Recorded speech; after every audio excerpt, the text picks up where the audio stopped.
Jēzus Betsaidā un Kafarnaumā. No Nāceretes Jēzus devās uz Betsaidu. Tur viņš gribēja piegriezt savai mācībai vēl dažus vīrus. Svētās sievietes un pārējie Jēzus ceļa biedri palika Nāceretē. Pirms aiziešanas no Nāceretes Jēzus iegriezās savas mātes mājās, kur bija sapulcējušies viņa draugi.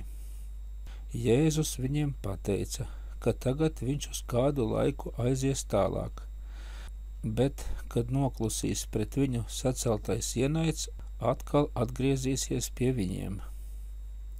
Starp draugiem bija Veronikas dēls Amandors un viens Jēzus radinieces atraitnes dēls, liekas vārdā Sirahs, un kāds svētā Pētera radinieks, kas vēlāk bija Jēzus māceklis. Nonācis Betsaidā, Jēzus sagaidīja sabatu un mācīja sinagogā. Dedzīgiem vārdiem viņš aicināja klausītājus ātrāk pieņemt kristību un gandarīt par grēkiem. Ja viņi nonicinās Jāņa kristību, tad pienāks laiks, kad vajadzēs saukt un vaimanāt, bet būs jau par vēlu. Lielajā ļaužu pūlī, kas bija sinagogā, no vēlākajiem Jēzus mācekļiem redzēju tikai Filipu. Pārējie apustuļi aizgāja svētīt sabatu kaut kur citur. Viņi uzturējās zvejas vietā netālu no Kafarnaumas.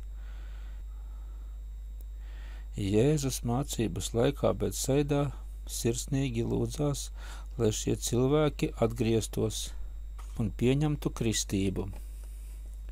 Šinī laikā redzēju redzējumu, kā Jānis, it kā gatavojot Jēzum ceļu, notīrīja no cilvēkiem lielāko daļu grēku dubļu.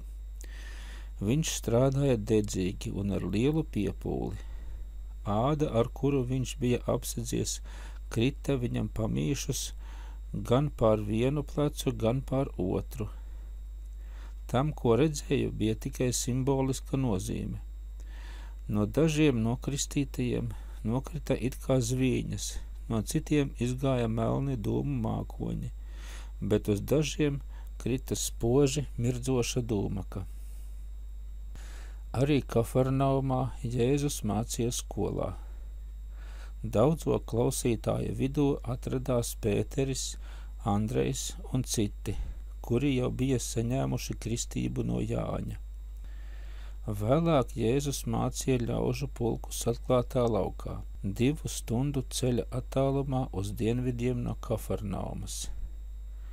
Viņiem līdzi bija tikai 3 viņa mācekļi. Nākošie apustuļi, kas Kafarnaumā klausījās Jēzus mācību, aizsteidzās pie saviem tīkliem, negaidot, kad Jēzus viņus uzrunās. Arī šeit Jēzus mācīja par Jāņa kristību un par apsolījumu piepildījumu. Pēc tam viņš pārgāja pāri Galilejas ielai un ceļā mācīdams devās uz dienvidiem, uz Samārijas pusi. Sabatu pavadīja kādā skolā, kas atradās starp Nācereti un Sefarisu. Te ieradās arī svētās sievietes no Nāceretes, Pētera un dažu citu nākamo apustuļu sievas.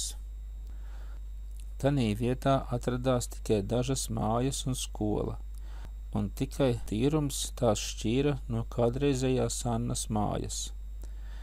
No nākošajiem apustuļiem ieradās klausīties Jēzus mācību Pēteris,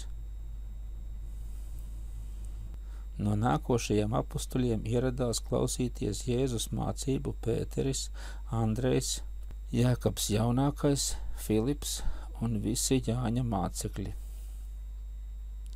Filips bija no Betsaidas, diezgan izglītots un piederēja pie likuma rakstītājiem.